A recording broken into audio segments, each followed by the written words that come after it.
Om Swastiastu. Pada kesempatan ini seperti yang sudah saya sampaikan sebelumnya dan paling banyak dipertanyakan atau diajak diskusi soal tema Omnibus Law Cipta Kerja, sebuah undang-undang yang baru saja disahkan dan menimbulkan gejolak yang luar biasa di berbagai daerah di Indonesia. Yang paling penting adalah seperti yang kemarin saya sudah sampaikan, kemarin kita menceritakan soal aspek perizinan. Mohon maaf. Aspek perizinan dan sebagainya yang memang boleh dikatakan undang-undang ini merupakan revolusi perizinan. Seperti yang kita ketahui bersama. Jadi saya prolog ulang dulu yang tema pertama sebelum kita masuk ke tema berikutnya yang soal tenaga kerja yang paling banyak ditunggu orang. Jadi revolusi perizinan ini seperti yang kita ketahui bersama, Indonesia dikenal overdosis birokrasi, sehingga dengan sangat berani dicoba itu diterobos untuk Indonesia punya daya saing dengan negara lain. Karena negara-negara lain tetangga kita sudah melakukan reformasi itu jauh lebih awal. Jadi kalau kita bicara perizinan, maka saya kira harus diakui undang-undang ini adalah sebuah revolusi yang luar biasa dan memang membuat banyak juga para pejabat yang biasa hidup dapat tambahan dari perizinan, ngurus izin, parab, apa semua itu lacinya banyak berisi amplop karena prosedur yang panjang itu.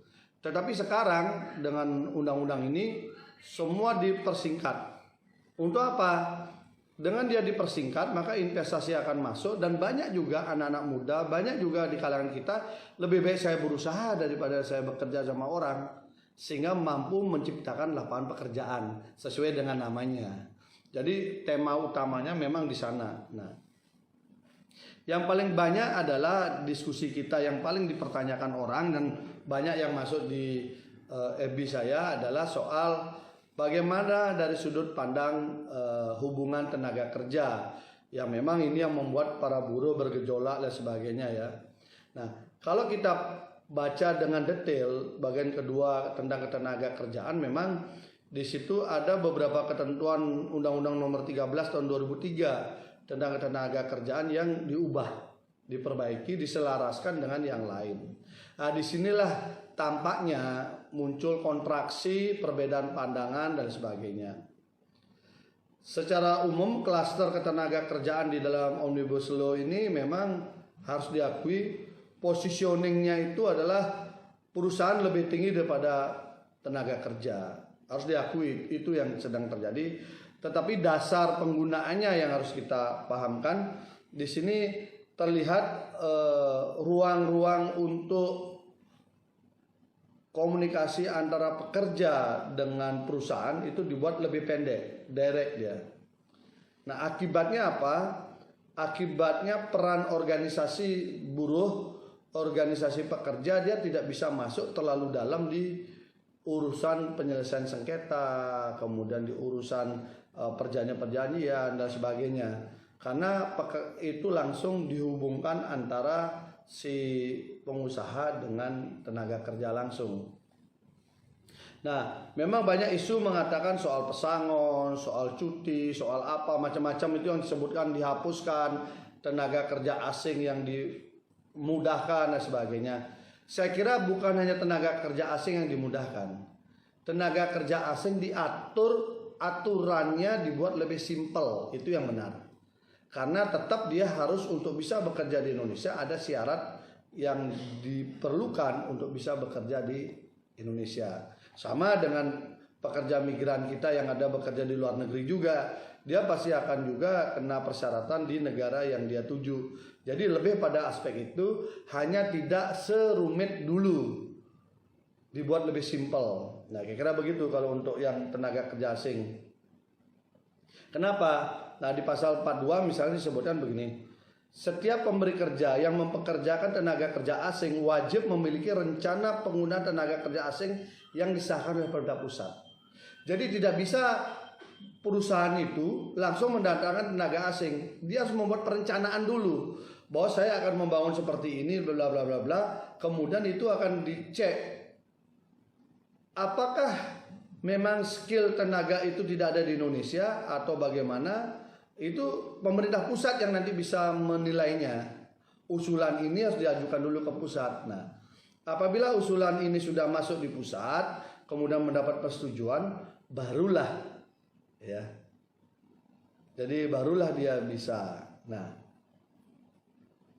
dan tidak semua orang juga yang bisa melakukan tenaga kerja asing kerja di Indonesia. Pemberi kerja yang sifatnya perorangan dia tidak boleh, harus perusahaan. Perusahaan dalam konteks memang izin berbentuk badan hukum. Kalau perorangan dia tidak boleh, sehingga berbentuk badan hukum dan dia harus membuat planning, membuat perencanaan bidangnya apa, diteliti semua oleh pemerintah pusat. Setelah itu dianggap memenuhi syarat, barulah boleh.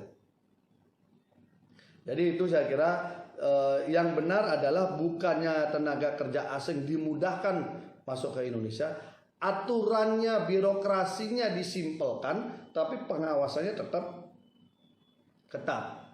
Itu ya. Jadi harus hati-hati kita melihat fenomena konteks itu.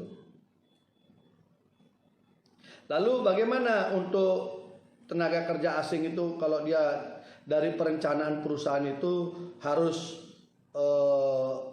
bekerja di Indonesia? Apa syarat yang harus dipenuhi?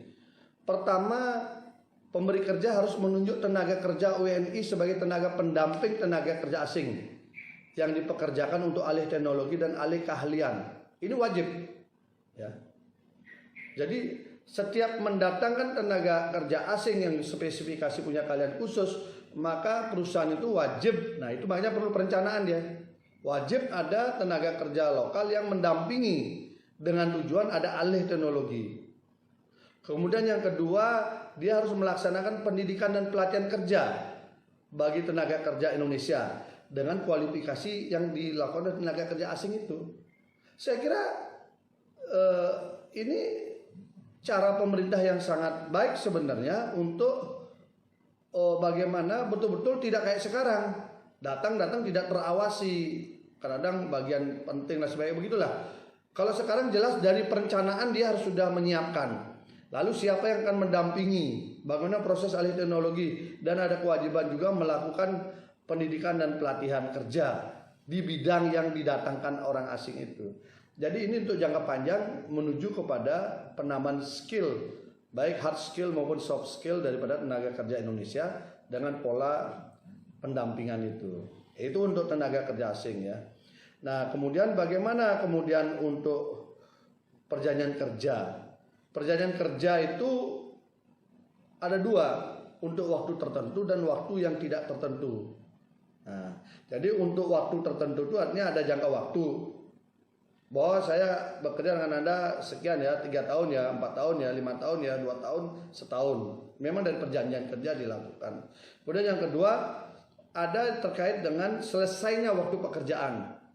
Kerja ya sampai selesai satu rumah, kerja ya sampai selesai satu proyek dan sebagainya. Itu memungkinkan. Ini tentu ada untung ada ruginya mengatur, dan ini sebenarnya sama dengan sebelumnya. Jadi tidak ada hal yang lalu, karena memang ada yang satuan waktu, ada juga satuan hasil dari hasil pekerjaan ya. Itu yang harus kita cermati, sehingga kalau dibilang dimudahkan TKA kita jadi anti asing, agak terjawab dengan ketentuan yang tadi saya sampaikan, baik itu di pasal dari pasal 42, kemudian pasal sampai pasal 45 ya, karena pasal 43 44 dihapus. Itu sudah jelas ada pengaturannya. Dan pekerja asing pun juga dilindungi dia juga oleh negara dari pemberi kerja. Pemberi kerja wajib membayar kompensasi atas setiap tenaga kerja asing yang dipekerjakan. Wajib. Kewajiban membayar kompensasi sebagaimana dimaksud pada ayat 1 tidak berlaku bagi instansi pemerintah, perwakilan negara asing, badan internasional, lembaga sosial, lembaga keagamaan, dan jabatan tertentu di lembaga pendidikan. Jadi membayar kompensasi itu menjadi kewajiban bagi pemberi kerja, kecuali yang tadi disebutkan ya. Nah, jadi saya kira itu yang untuk tenaga kerja asing. Nah, kemudian tadi saya sampaikan soal pekerja dengan waktu tertentu dan ada dua jenis pekerjaan waktu tidak tertentu. Yang waktu tertentu tadi saya sudah sampaikan dengan ada hitungan itu. Nah, perjanjian kerja untuk waktu tertentu hanya dapat dibuat untuk pekerjaan tertentu yang menurut jenis dan sifat atau kegiatan pekerjaannya akan selesai dalam waktu tertentu. Jadi tidak bisa juga perjanjian itu hanya tertentu, tetapi itu untuk jangka panjang, tidak boleh. Karena ada syarat juga. Jenis pekerjaan untuk waktu tertentu itu syaratnya misalnya pekerjaan yang sekali selesai atau yang sementara sifatnya. Pekerjaan yang diperkirakan penyelesaiannya dalam waktu yang tidak terlalu lama. Pekerjaan yang bersifat musiman. Pekerjaan yang berhubungan dengan produk baru, kegiatan baru atau produk tambahan yang masih dalam percobaan atau penjajakan. Pekerjaan yang jenis atau sifat kegiatannya bersifat tidak tetap. Jadi karena memang itu kondisinya, maka mau tidak mau jenis pekerjaannya adalah pekerjaan waktu tertentu.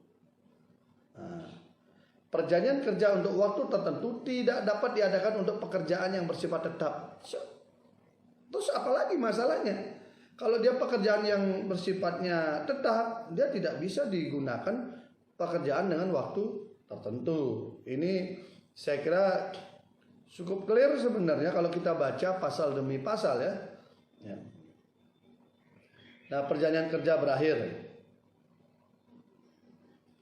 Perjanjian kerja berakhir apabila pekerja buruh meninggal dunia. Berakhirnya jangka waktu perjanjian kerja. Selesainya suatu pekerjaan tertentu, adanya putusan pengadilan atau putusan lembaga penyelesaian perselisihan hubungan industrial yang telah mempunyai kekuatan hukum tetap, adanya keadaan atau keadaan kejadian tertentu yang dicantumkan dalam perjanjian kerja, peraturan perusahaan atau perjanjian kerja bersama yang dapat menyebabkan berakhirnya hubungan kerja. Jadi sebenarnya dan diikat juga begini, perjanjian kerja tidak berakhir karena meninggalnya pengusaha atau beralihnya hak atas perusahaan yang disebabkan penjualan, pewarisan atau hibah. Sering kita dengar kalau sebuah perusahaan itu dijual, maka langsung pekerjanya diganti semua. Nah, di sini nggak boleh. Pemerintah memberikan perlindungan. Karena perjanjian kerja tidak berakhir karena meninggalnya pengusaha atau beralihnya hak atas perusahaan yang disebabkan penjualan, pewarisan atau hibah. Walaupun itu ini karyawannya tetap terjaga dia. Jadi apanya kemudian yang harus kita protes dari ketentuan ini? Nah, ayo kita berangkat lagi ke yang lain. Dalam hal terjadi pengalihan perusahaan, maka hak-hak pekerja atau buruh menjadi tanggung jawab pengusaha baru, kecuali ditentukan lain dalam perjanjian pengalihan yang tidak mengurangi hak-hak pekerja. Jadi tidak mengurangi hak-hak pekerja atau buruh. Jadi jelas ini terlihat sekali sebenarnya pemerintah sudah mencoba memberikan barrier perlindungan agar pekerja itu terjaga walaupun itu terjadi peralihan ya. Jadi mari kita baca pasal demi pasal ya. Nah, bahwa tidak ada kompensasi apabila perjanjian kerja itu berakhir. Pasal 61A, dalam hal perjanjian kerja waktu tertentu berakhir sebagaimana dimaksud dalam pasal 61 ayat 1 huruf B dan huruf C, pengusaha wajib memberikan uang kompensasi kepada pekerja atau buruh. Uang kompensasi dimaksud diberikan kepada pekerja buruh sesuai dengan masa kerja buruh di perusahaan yang bersangkutan. Ketentuan lebih lanjut diatur dalam peraturan pemerintah. Jadi yang dipastikan di situ wajib ada uang kompensasi. Yang besarannya nanti diatur dalam peraturan pemerintah. Jadi saya kira nanti pemerintah pun akan mengacu pada standar ILO di United Nations, karena di sanalah untuk masalah organisasi buruh internasional sudah punya standar. Pasti pemerintah ke sana. Kenapa pemerintah akan mengacu kepada ILO? Karena pemerintah sudah meratifikasi aturan-aturan yang ada di ILO tersebut. Itu dasarnya. Jadi ada hubungan kerja antara perusahaan alih daya dengan pekerja buruh yang dipekerjakan berdasarkan pada perjanjian kerja yang dibuat secara tertulis, baik perjanjian kerja waktu tertentu maupun perjanjian kerja waktu tidak tertentu. Jadi perusahaan alih daya seperti yang sebelumnya juga sudah diatur dan sudah berjalan. Nah, hanya saja sekarang perusahaan alih daya itu harus berbentuk badan hukum dan wajib memenuhi perizinan berusaha yang diterbitkan pemerintah pusat. Jadi sekarang pusat memberikan pemantauan langsung soal perusahaan-perusahaan alih daya tersebut.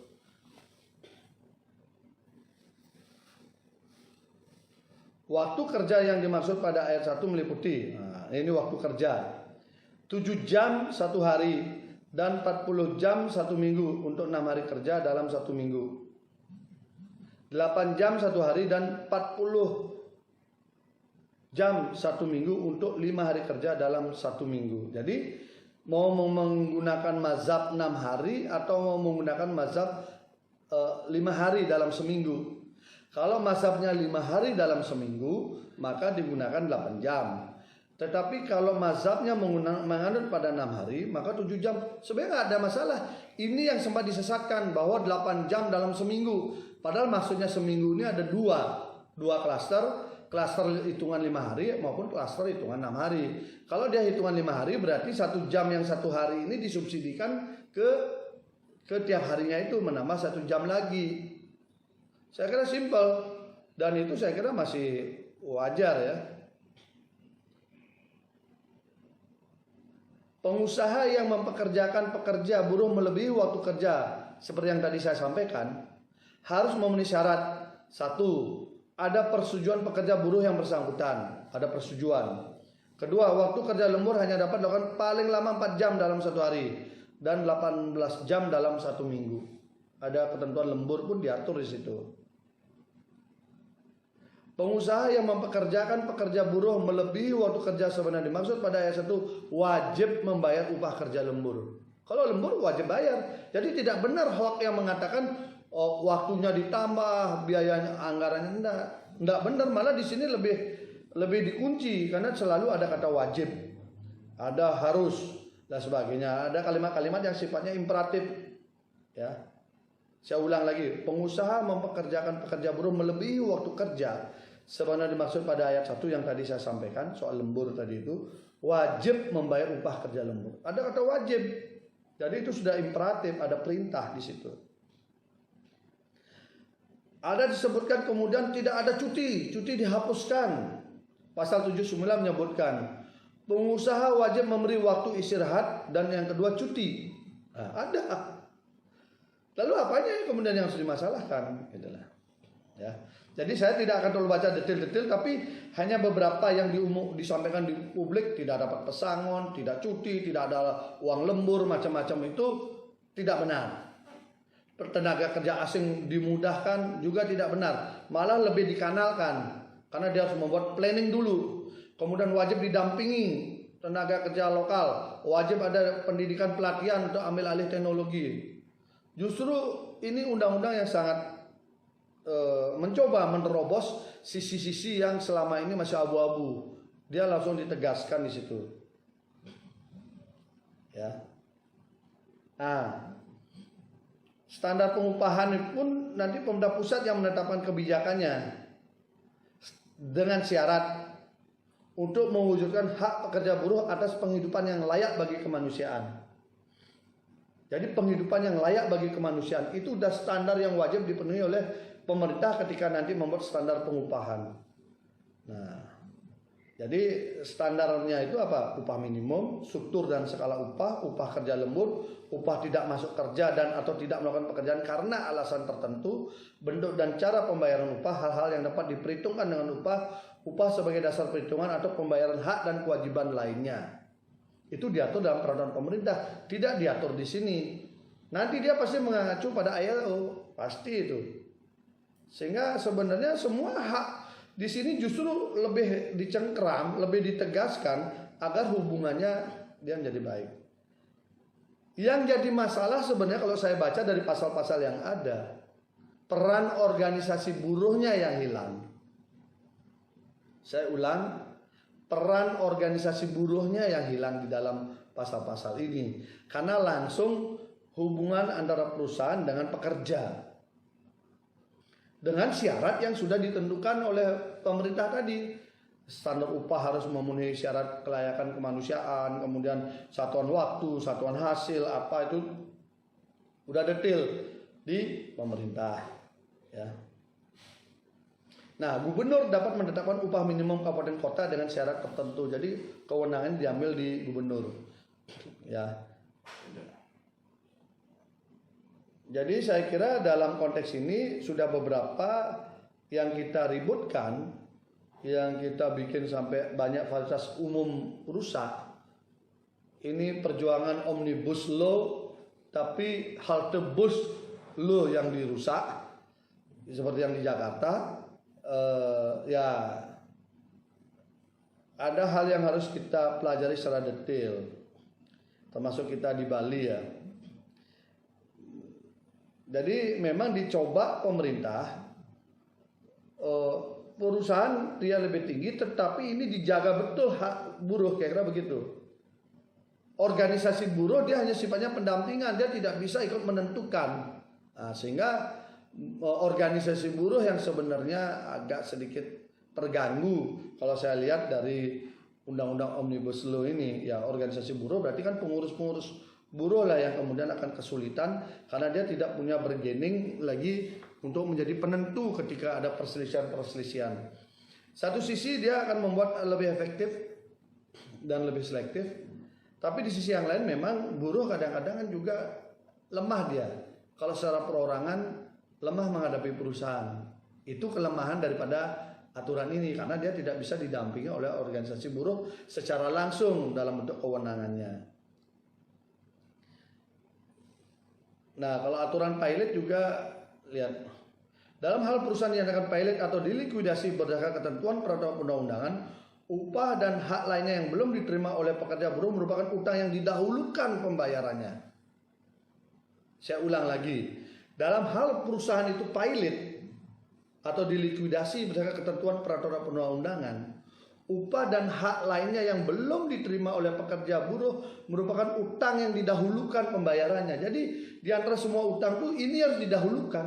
Ini kan bagus sekali sebenarnya untuk para pekerja.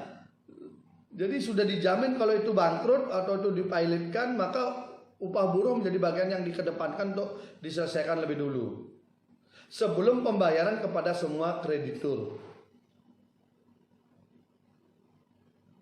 Ya. Hanya kalau memegang hak kebendaan kayak hak tanggungan, hak ini ya memang itu beda. Tetapi dalam konteks ini spiritnya udah jelas itu yang diutamakan. Lah, kalau ini yang ditolak, kalau ini ditolak, besok ada perusahaan pilot bangkrut, buruh jadi tidak ada payung hukum toh. Kalau ini udah ada payung hukum bahwa dia harus didahulukan, diberikan pembayaran dari perusahaan yang bangkrut atau pilot itu. Nah, kalau ini ditolak, digugat ataupun ini dibatalkan atau rusuh kita menolak ini, ya para pekerja dan buruh kan jadinya nggak dapat. Nah, ini contoh ya. Nah, jadi untuk memberikan saran dan pertimbangan pada pemerintah dalam perumusan kebijakan pengupahan serta pengembangan sistem pengupahan dibentuk Dewan Pengupahan. Nah, di sini Dewan Pengupahan ini baru ada unsur pemerintah, ada organisasi perusahaan dan organisasi buruh. Tetapi sifatnya memberikan saran dan pertimbangan, tidak lagi dalam pendampingan advokasi. Nah, ini yang tadi saya katakan organisasi buruh menjadi sedikit kesulitan di dalam konteks ini. Jadi perusahaan jadi dengan pekerja lebih langsung gitu ya.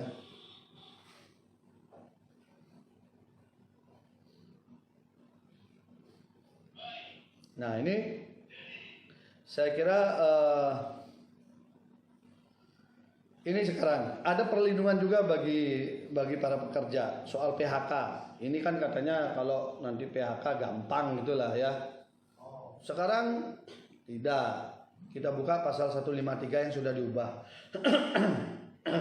Pengusaha dilarang melakukan pemutusan hubungan kerja kepada pekerja atau buruh dengan alasan berhalangan masuk kerja karena sakit menurut keterangan dokter selama waktu tidak melampaui 12 bulan secara terus-menerus.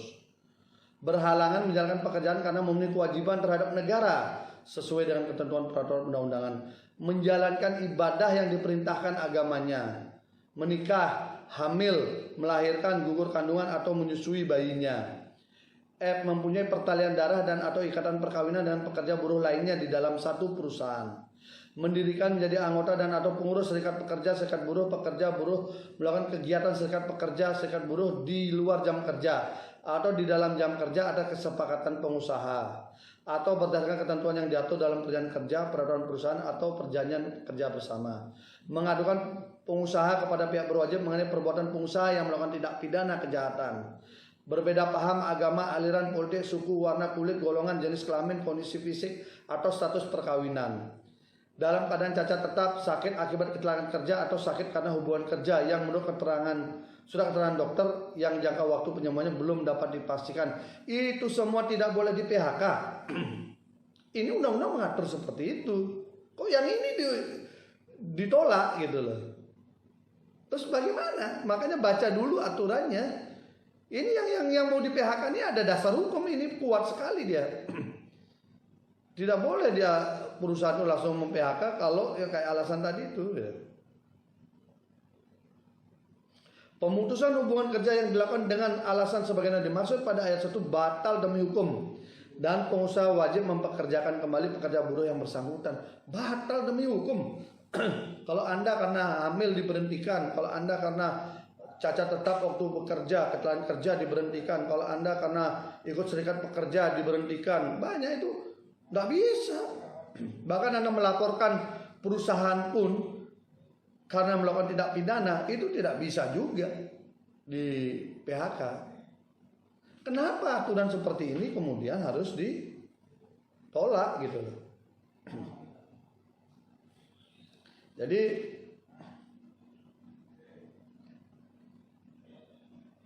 ada tambahan memang dalam hal apa PHK itu bisa terjadi. Perusahaan melakukan penggabungan, peleburan, pengambil alihan atau pemisahan perusahaan. Itu biasanya terjadi kayak dulu bank-bank itu kan, bank BUMN digabung itu kan ada PHK yang terjadi karena jumlah bank disatukan. Itu contoh aja. Perusahaan melakukan efisiensi, perusahaan tutup karena force majeure maupun karena kerugian. Perusahaan pilot, perusahaan melakukan perbuatan merugikan pekerja buruh mundurkan diri atas kemauan sendiri. Pekerja atau buruh mangkir. Pekerja buruh melakukan pelanggaran ketentuan yang diatur dalam perjanjian kerja. Pekerja atau buruh ditahan pihak berwajib. Nah, ini agak gawat nih. Pekerja atau buruh ditahan pihak yang berwajib mestinya bukan begitu. Pekerja atau buruh dipidana karena melakukan tindak pidana. Ini agak rawan ini. Nah, ini kalau ini saya kritisi ini. Pekerja atau buruh ditahan pihak berwajib. Banyak sekali kejadian, kadang-kadang perusahaan kong kali kong dengan oknum polisi, kemudian pekerja itu dilaporkan, kemudian ditahan pihak berwajib. Ini harus di breakdown dalam peraturan pemerintah lebih detail nih. Karena kalau tidak gitu nanti ini ada semacam kriminalisasi bagi pekerja. Karena dia ditahan maka ada alasan untuk di PHK. Kalau menurut saya ini huruf K ini perlu dikaji, mestinya pekerja atau buruh dipidana. Kalau dipidana dia sudah proses peradilan, sudah disah apa dia melakukan pidana dan sebagainya, itu wajar. Ya. Jadi saya kira itu mungkin beberapa hal yang soal masalah PHK. Satu itu aja saya kritisi. Kalau yang lain saya kira bagus. Nah, yang agak bermasalah juga tentang PHK ini adalah masa pesangon. Pasal 156 bahwa pasal 156 itu dalam hal terjadi PHK, pengusaha wajib membayar uang pesangon dan atau uang penghargaan masa kerja dan uang penggantian hak yang seharusnya diterima. Di sini di ayat 2-nya, uang pesangon yang sebenarnya dimaksud pada ayat 1 diberikan paling banyak sesuai ketentuan sebagai berikut. 1 tahun 1 bulan. Mestinya bukan paling banyak di sini. Langsung saja diberikan sesuai ketentuan sebagai berikut. Kalau bahasa paling banyak berarti kan tidak boleh melebihi ini. Misalnya masa kerja 2 tahun atau lebih tetapi kurang 3 tahun 3 bulan upah. 3 sampai 4 tahun 4 bulan upah. 4 sampai 5 bulan upah. Terus begitu masa kerja 8 tahun atau lebih 9 bulan upah. Itu bahasanya paling banyak. Ini yang saya kira bahasa yang kurang bagus juga. Ini harus diteliti. apakah usulannya dari pemerintah atau dari hasil pembahasan di DPR atau susupan. Mestinya dia jangan ditulis paling banyak. Kalau dia paling banyak berarti tidak boleh melebihi angka ini. Mestinya dia setidak-tidaknya, sedikitnya. Nah, jadi kalau sedikitnya segini berarti boleh lebih. Tapi perusahaan itu tidak boleh di bawah ini, angka ini. Tapi kalau ditulis paling banyak, ini agak rawan. Jadi untuk pasal 156 ayat 2 dan ayat 3, ini saya kira yang problem adalah di kalimat pengantar menuju huruf tadi, menggunakan narasi paling banyak. Ini saya kira bisa digugat juga, diuji ke Mahkamah Konstitusi agar jangan ditulis paling banyak. Sedikitnya, setidak-tidaknya sekian. Nah, baru gampang itu. Oh, kalau 4-5 tahun kerja 5 kali gaji, itu sedikitnya, berarti boleh lebih. Tapi kalau paling banyak berarti itu paling banyak bisa lebih di bawah, bisa 1 kali gaji biarpun 8 tahun kerja. Itu kan jadi bahaya. Ini saya kira agak rawan, dan ini wajar kalau para buruh memperjuangkan ini. Hati-hati, karena kalau di PHK nanti urut angkanya seperti itu. Ya. Jadi saya kira itu beberapa hal yang ada baik ada buruk dari sudut klaster ketenaga kerjaan di dalam Undang-Undang Omnibus Law Cipta Kerja. Jadi hubungan antara pekerja dengan perusahaan sebenarnya semua masuk, ya. Jadi semua masuk, artinya semua masuk nih. Pesangon ada, cuti ada, PHK diatur detail, kemudian soal tenaga kerja asing itu sebenarnya tidak seperti yang beredar. Hanya kalau saya pribadi meneliti tadi ada 2 hal yang harus dikaji oleh para buruh. Pertama itu soal masalah PHK tadi karena ditahan pihak berwajib, ini sebenarnya harus diganti dipidana. Sehingga kalau ditahan aja ini sangat rawan, ditahan 1 hari 2 hari udah bisa di PHK. Kan ini rawan. Kemudian yang kedua soal pesangon. Pesangon di situ menggunakan paling banyak, mestinya sedikitnya, setidak-tidaknya, atau minimal tegaskan sama dengan hitungan seperti di bawah ini gitu. Dengan bahasa paling berdampak pada hal yang tidak baik. Nah, saya kira itu mungkin beberapa hal yang bisa saya sampaikan untuk klaster. Nah, yang menarik begini, terakhir. Jaminan kehilangan pekerjaan. Nah, ini hal yang baru. Ini hal yang